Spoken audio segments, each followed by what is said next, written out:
Então vamos falar um pouco sobre a anatomia do sistema genital feminino, ou sistema reprodutor feminino. Então, primeiro, quais são as funções desse sistema? Primeira função é a produção do gameta feminino, que são os ovócitos, né? Os óvulos.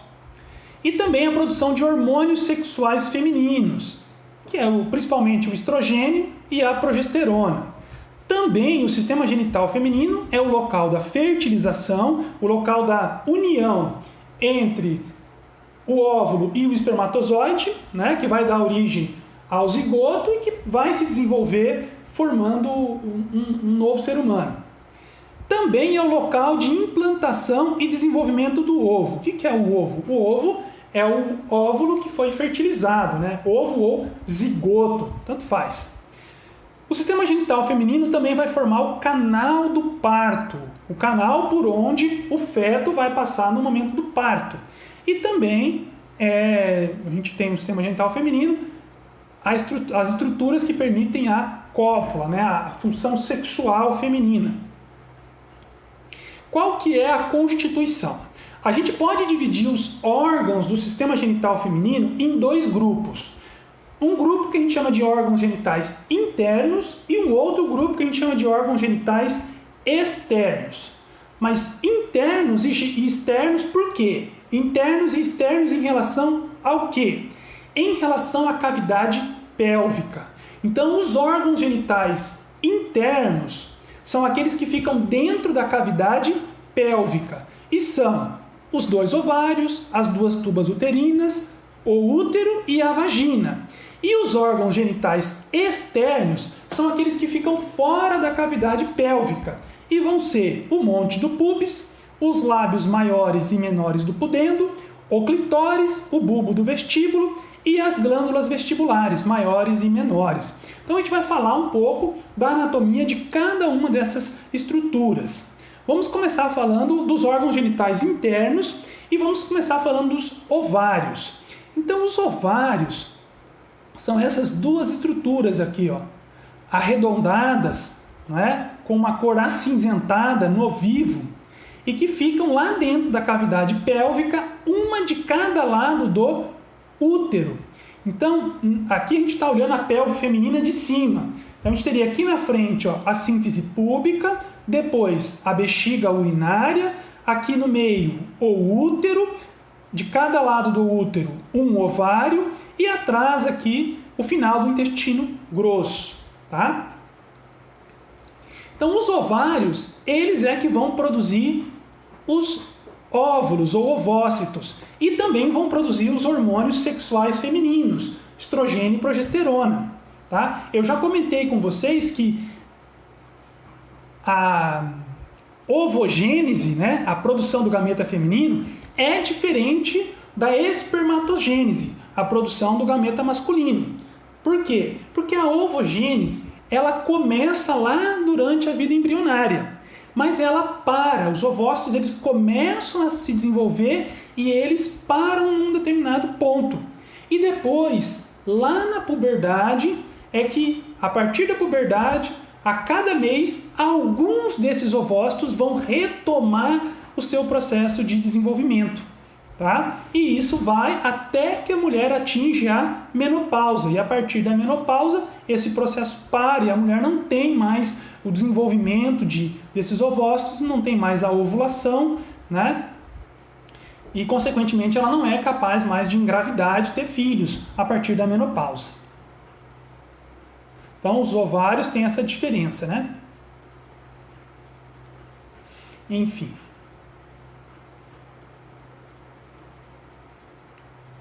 Depois, as tubas uterinas. As tubas uterinas são dois órgãos tubulares que se estendem do útero até sobre os ovários. Então, isso aqui, ó, que eu estou contornando em verde, é uma tuba uterina.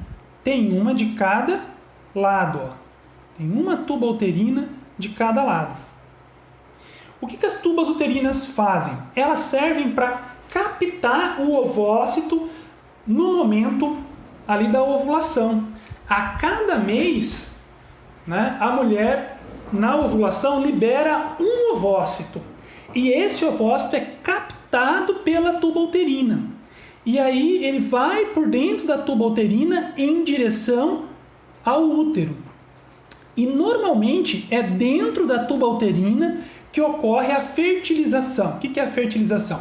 O encontro do espermatozoide com o ovócito e a união dessas células, né, para dar origem ao zigoto, que vai continuar, vai em direção ao útero, vai se implantar dentro do útero e se desenvolver, formar um feto e dar origem a um novo ser humano. Aqui está mostrando de novo, ó, a tuba uterina, mas aqui é num corte, para mostrar que ela tem uma abertura, né? Ela é mais estreita aqui próximo ao útero e é mais larga na outra extremidade próxima do ovário. E aqui nessa extremidade ela tem esses prolongamentos, parecem franjas, né? Isso aqui são chamadas de fímbrias. E essas fímbrias elas ficam se movimentando em cima do ovário, buscando capturar o óvulo quando ele é liberado. Okay? Aqui está mostrando ó, que as tubas uterinas são normalmente o local da fertilização, tá? O encontro entre o espermatozoide e o óvulo, né, o ovócito, formando o zigoto. O útero. O útero é um órgão ímpar, só tem um, mediano, localizado na pelve, tá? Entre a bexiga urinária e o final aqui do intestino grosso. O útero tem um formato que lembra uma pera, não é verdade? Eu vou contornar aqui o útero. Ó, ele tem um formato que lembra uma pera. Ele é bem pequeno, tá? Tem mais ou menos o tamanho do punho da mulher fechado, mais ou menos esse tamanho. Aqui é um corte da pelve feminina. Então a gente consegue perceber aqui, ó, a sínfise púbica aqui na frente. Atrás da sínfise púbica nós temos a bexiga urinária aqui em cima e aqui embaixo a uretra. Atrás da bexiga urinária nós temos aqui embaixo esse tubo é a vagina e aqui em cima é o útero.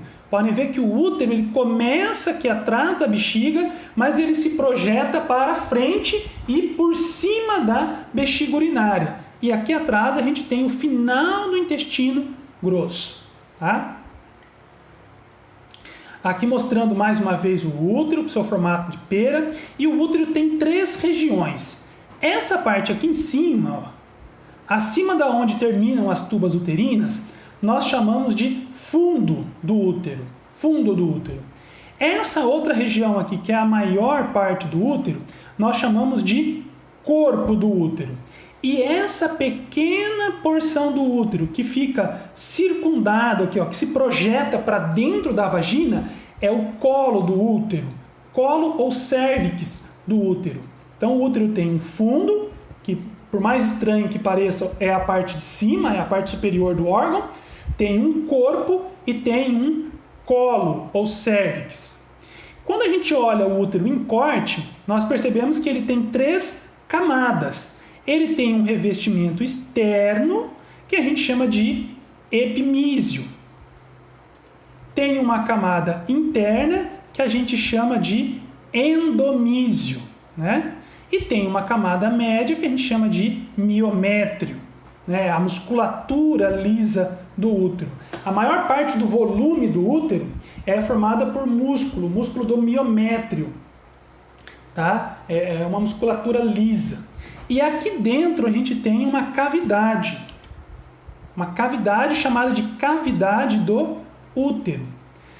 Quando tem a fertilização, o zigoto vem, ele se implanta primeiro no endométrio, tá?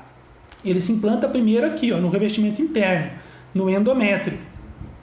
Mas com o tempo e o desenvolvimento, né, primeiro do embrião, ele vai se desenvolvendo, depois passa para feto e esse feto vai crescendo. À medida que ele vai se desenvolvendo, ele vai migrando para cá e vai ocupar o espaço dentro da cavidade do útero. Ok?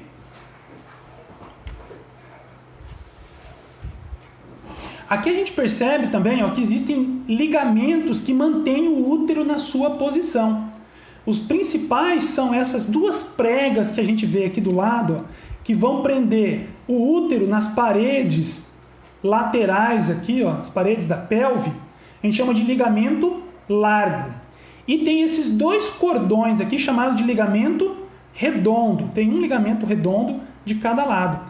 Esse ligamento redondo do útero, ele passa por aquele canal inguinal. Aquele canal inguinal que eu expliquei que no sexo masculino passa o funículo espermático. No sexo feminino vai passar o ligamento redondo do útero. E esses ligamentos servem para manter o útero na sua posição também, né? Aqui embaixo a gente tem outros ligamentos, chamados de ligamentos cardinais também, que ajudam a manter o útero na sua posição. Uma coisa que era mais comum antigamente, mas é mais raro hoje em dia, é que antigamente, como era assim, muito comum as mulheres terem muitos filhos, vocês devem já saber isso, né? A avó, a bisavó de vocês, às vezes teve 8, 10, 12 filhos, 15 filhos às vezes. Então tinha muitas gestações, uma atrás da outra. O que acontece na gestação? Na gestação, o útero, que é mais ou menos o tamanho do punho fechado e que fica lá dentro da pelve, ele vai aumentando de tamanho para comportar o crescimento do feto. No final da gestação, o feto alcança aqui o músculo diafragma. Então você imagina que o útero tem que acompanhar. Ele se distende lá da pelve até lá em cima no diafragma. E esses ligamentos, eles são distendidos também durante a gestação. Teve o parto, o útero ele vai voltando para o seu tamanho normal e esses ligamentos também, eles vão retraindo. Mas como antigamente as mulheres tinham muitas gestações, uma, né, atrás da outra, acontecia às vezes desses ligamentos ficarem muito distendidos, muito frouxos, e eles não conseguirem mais segurar o útero na sua posição. Havia também um enfraquecimento aqui, ó, do assoalho pélvico. E às vezes o útero ele perdia a sua fixação, a sua sustentação. E aí ele descia. E às vezes ele descia a tal ponto que essa região aqui, ó, do colo do útero, ela chegava a aparecer aqui embaixo. Ó. Isso vinha parar aqui. Ficava exposto, ficava saindo pela vagina da mulher o colo do útero, né? Na linguagem técnica se diz que a mulher está tendo um prolapso de útero. Na linguagem popular, o pessoal falava assim, a fulana de tal está com a madre descida. Ok? Como que faz para resolver isso aqui? Isso aqui causa uma série de problemas, de dor, de desconforto, predispõe a infecções, a sangramentos. Como é que faz para resolver? Tem cirurgia para reposicionar o útero na sua posição normal, né? Tensionar, arrumar de novo esses ligamentos e manter o útero na sua posição, para evitar essa descida e esse prolapso do útero. Okay? Mas isso é menos comum hoje em dia. Eu tenho certeza que rarissimamente uma das senhoritas e senhoras que está me escutando aí planeja, ou provavelmente, mesmo não planejando, vai ter 8, 9, 10, 12, 15 gestações, né? Muito pouco comum isso hoje em dia. Aqui está mostrando aquilo que eu estava comentando, ó, o útero gravídico. Olha como o útero aumenta de tamanho durante a gestação. E olha como é que o feto, que começou a se formar lá no endométrio, agora ocupa a cavidade do útero. O feto e os anexos fetais. Tá? Olha aqui, ó, todo o espaço. Olha como é que ele chega a alcançar lá em cima o músculo diafragma, né? Isso é claro, ele comprime a bexiga urinária, por isso que a mulher sente vontade, né, mais frequente de ir ao banheiro, comprime o intestino, por isso que causa constipação, comprime o estômago, isso tende a causar azia, comprime lá o diafragma, empurra isso tudo para cima, torna a respiração mais ofegante, mais difícil, ok? Mas faz parte. E como é que o útero consegue distender tanto e depois voltar ao seu tamanho? Isso tem a ver com um arranjo da musculatura lisa no útero. Podem ver que essa musculatura ela se arranja como camadas, né, sobrepostas e com um arranjo espiral. Então, à medida que a gestação vai avançando, essas camadas vão se rearranjando esse arranjo espiral vai se distendendo, como se essa espiral fosse desenrolando, e o útero consegue expandir muito de tamanho e comportar o feto. E às vezes a mulher pode ter uma gestação com 2 fetos, 3 fetos, né? Às vezes até mais do que isso. Então o útero realmente tem que distender bastante para comportar isso. E o mecanismo do parto, né? Durante toda a gestação, o que acontece? A musculatura da região do colo do útero, ela fica contraída, fechada, ok? E a musculatura do corpo e do fundo do útero vai fazendo esse processo de distender, de relaxar. No momento do parto, no caso de um parto natural, eu estou falando, tá? No momento do parto, há uma regulação hormonal, há uma liberação de um hormônio chamado ocitocina. E o que esse hormônio ocitocina faz? Ele causa o relaxamento da musculatura do colo do útero. E, ao mesmo tempo, esse mesmo hormônio estimula a contração da musculatura do corpo e do fundo do útero. E isso empurra a cabeça da criança contra o colo do útero. Então vai tendo aquelas contrações, essa musculatura contrai, mantém contraída e vai aumentando o tempo que ela fica contraída, aumentando progressivamente o tempo que essa musculatura fica contraída, empurrando até que a criança nasce. Ela passa aqui pelo colo do útero, passa pela vagina, né, e tem o parto normal. Então, na sequência, a vagina. A vagina é um órgão tubular, tá? Ela começa aqui, né, ela se abre na pelve e se conecta superiormente com o útero. É um órgão tubular. As paredes da vagina são principalmente formadas por músculo. O terço inferior tem músculo esquelético. O terço médio tem uma mistura de músculo esquelético e músculo liso. E o terço superior só tem músculo liso. Internamente, a vagina é forrada por uma mucosa, a mucosa da vagina. A vagina é o órgão copulador feminino e é também através da vagina que passa o feto durante o parto e também através da vagina passa a menstruação. Essas são as funções da vagina. Permite a cópula, permite a passagem do feto no parto e permite a passagem da menstruação. Tá? A vagina ela se abre aqui no períneo, né? Numa abertura que a gente chama de ósteo externo da vagina. Esse ósteo, tá? Ele pode ser fechado por uma membrana chamada de ímen, mas é uma membrana muito fina, né? Geralmente ela não fecha totalmente a abertura da vagina, e essa membrana muitas mulheres nascem sem ela, e mesmo as que nascem com ímen, como é uma membrana muito fina, muito delicada, ela tende a se romper espontaneamente durante a infância, enquanto a menina está brincando, correndo, fazendo suas atividades, isso tende a romper. Em alguns casos, esse ímen é uma membrana muito espessa e pode permanecer para a vida adulta. Às vezes ele pode prejudicar o fluxo da menstruação ou pode dificultar quando a mulher vai ter relações sexuais. Aí, nesses casos, pode ser necessária uma intervenção aqui, né, um procedimento cirúrgico para abrir isso, mas isso é muito raro. Agora vamos falar dos órgãos genitais externos.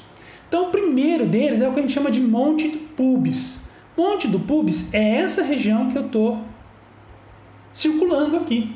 Essa região, né, que fica sobre aqui a sínfise púbica nas mulheres. O que a gente tem de diferente aqui? Aqui a pele é mais escura, é uma pele coberta de pelos a partir da puberdade, tem bastante glândulas sudoríparas, glândulas sebáceas e a tela subcutânea aqui é bem desenvolvida, né? A tela subcutânea aqui tem mais gordura. Alguns livros vão dizer assim que o monte do pubis ele ajuda a formar a plataforma sexual feminina. O que ele quer dizer com plataforma sexual feminina? São esse conjunto de estruturas, né, que são importantes para a atividade sexual feminina. São importantes para a excitação sexual feminina, são importantes para a excitação sexual masculina, tá? Para que ocorra ali a cópula, né? E a fertilização. Os lábios maiores e os lábios menores do pudendo. Os lábios maiores são essas duas pregas de pele aqui, ó. Duas pregas de pele, tá? Essas pregas de pele dos lábios maiores, elas normalmente são mais escuras, elas são mais pigmentadas do que a pele do resto do corpo. Elas têm pelos e bastante glândulas sudoríparas também. E os lábios menores são outras duas dobras de pele que ficam, né? Aqui, ó.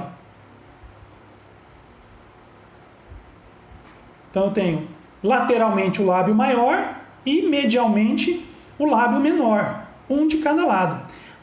Os lábios menores, a pele aqui ela também é mais pigmentada do que o normal, só que ela não tem pelos, tá? Uma outra diferença é que na região dos lábios maiores, a tela subcutânea é mais espessa, você tem aqui também um acúmulo de gordura. Nos lábios menores, você não tem esse acúmulo de tecido adiposo ali na tela subcutânea, tá?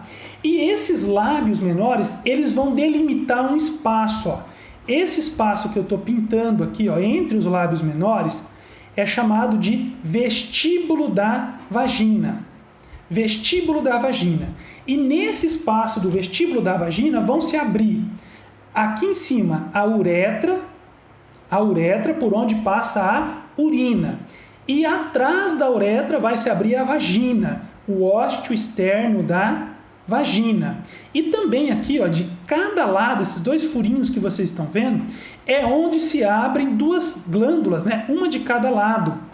A gente já vai falar dessas glândulas que produzem uma secreção lubrificante.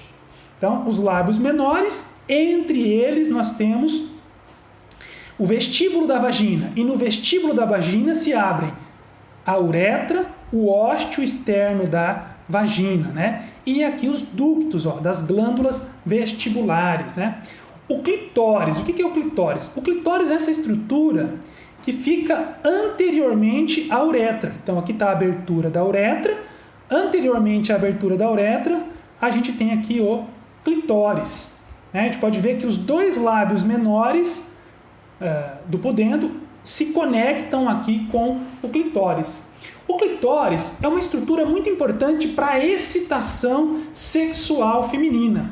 O clitóris, embriologicamente, ele tem a mesma origem do pênis. É o mesmo grupo de células que nos homens dá origem ao pênis, nas mulheres dá origem ao clitóris, tá?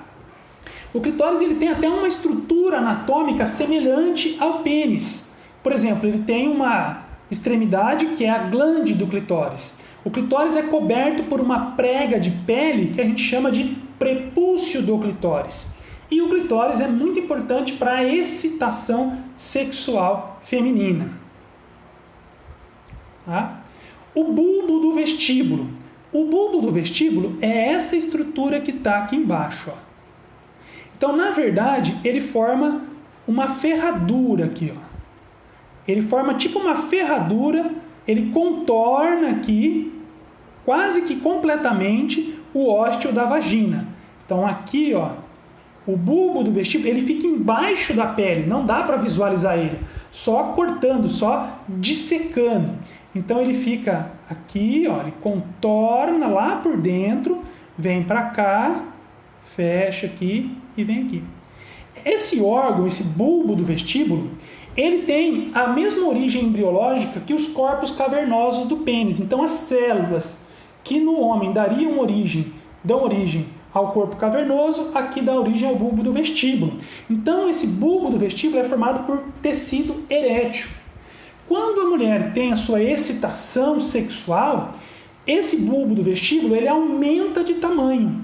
Como ele contorna o ósteo aqui da vagina, quando ele aumenta de tamanho, o que ele faz? Ele comprime, ele estreita a abertura da vagina. Para que isso? Isso comprime o pênis no momento da penetração. Então isso causa uma estimulação maior do pênis, para facilitar que tenha depois a ejaculação, né, a liberação dos espermatozoides, para que possa ocorrer a fertilização.